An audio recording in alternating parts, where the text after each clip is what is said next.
Let us now explore the Igorot tribe. Who are the Igorots? The Igorots are a very distinct group of people, a tribe who originate from the northern provinces of the Philippine archipelago. The word Igorot in Tagalog means mountain people. For a long time now, this term has been used, which signifies that Igorots were a backward tribe who couldn't contribute any technological innovations to the society. Basically, the Igorots originate from six key areas, namely Abra, Apayao, Benguet, Kalinga, Ifugao, and Baguio. What are the distinctive features of the Igorots? The Igorots are tied together by a similar set of cultural practices and beliefs. They highly value nature and believe that their gods reside in objects such as trees and in the mountains. So what do the distinct pieces of clothing tell us?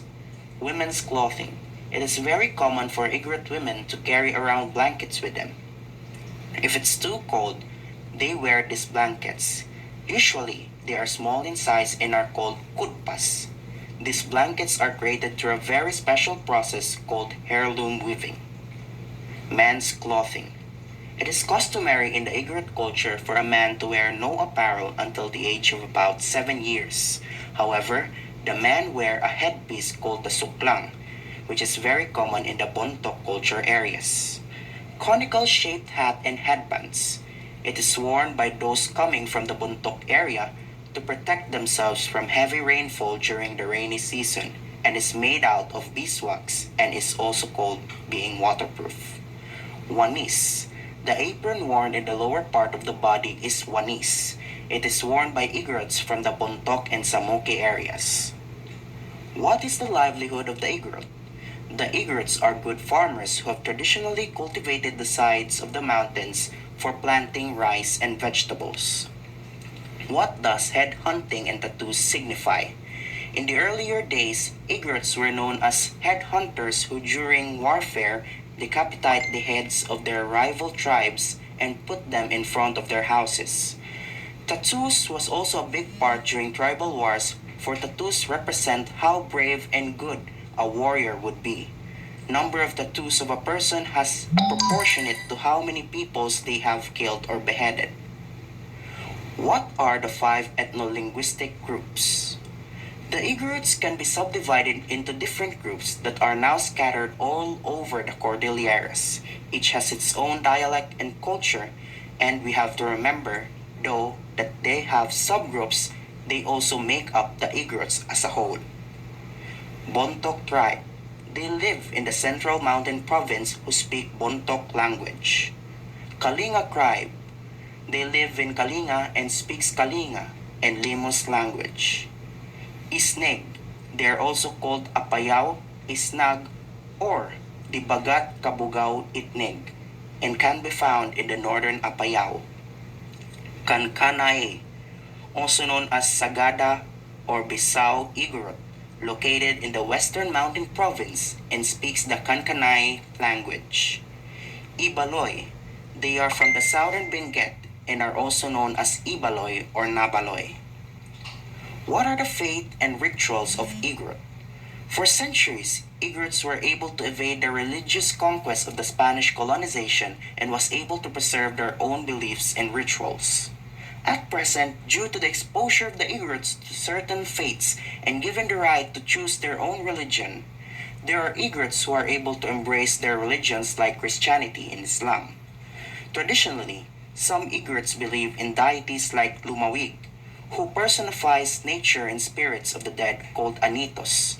They have their own categories of God, which includes the following: Dios Adikaila, the Creator; Kabunyan, the one who executes the Creator's plans; Anitos, ancestral spirits.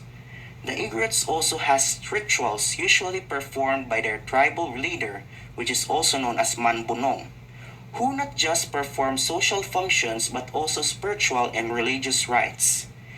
These rituals are as follows: Kanyao, offered for religious celebration, funerals, and to secure healing. Begnas, offered for bountiful harvest, Usually they offer killed animals for their anitos and distribute the meat to the whole village. Senga for baye, or house blessing. Senga for newlywed couples. They offer animals like chicken, pig, cow, or carabao that they distribute to their relatives who attended and even those who didn't.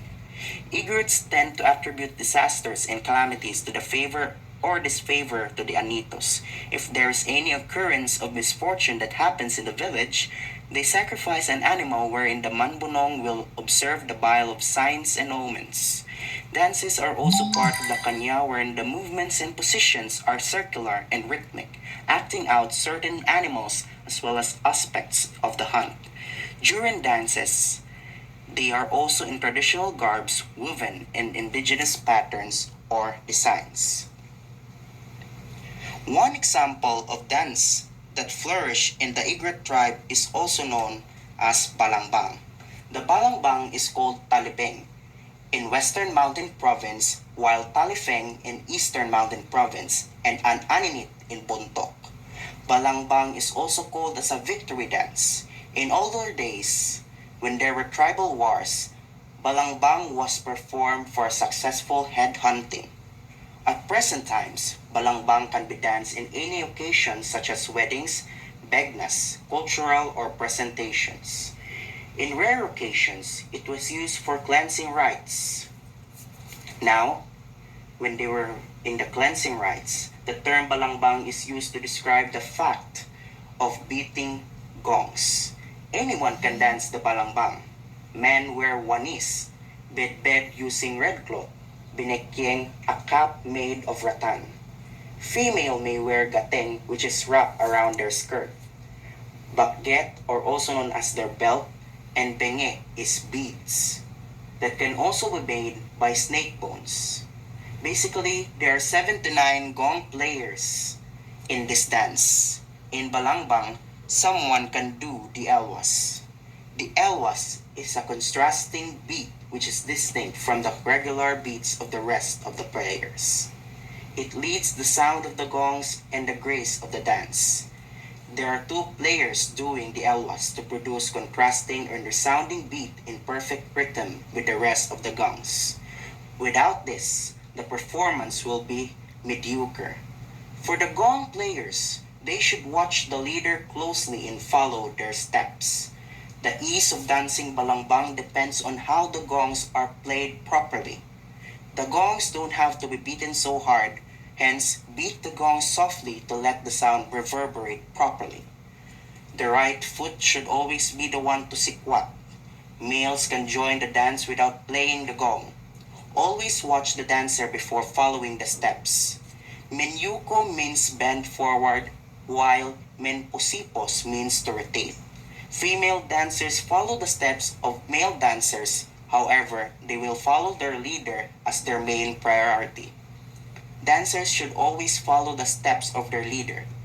Hence, there is also no limit as to the number of dancers. To start dance, the gong players stand in a group beating their gongs in a regular rhythm. Gong players will follow their leader. Female dancers are necessary part to join gong players that are already moving around. They move following an imaginary circular path, alternately lifting the right and left legs, with the toes slightly scratching the ground. The dancers will follow and end once the leader of the gong player decides to end the dance. So, do you want to see an example of a balangbang dance? We will be showing you this dance through a video presentation.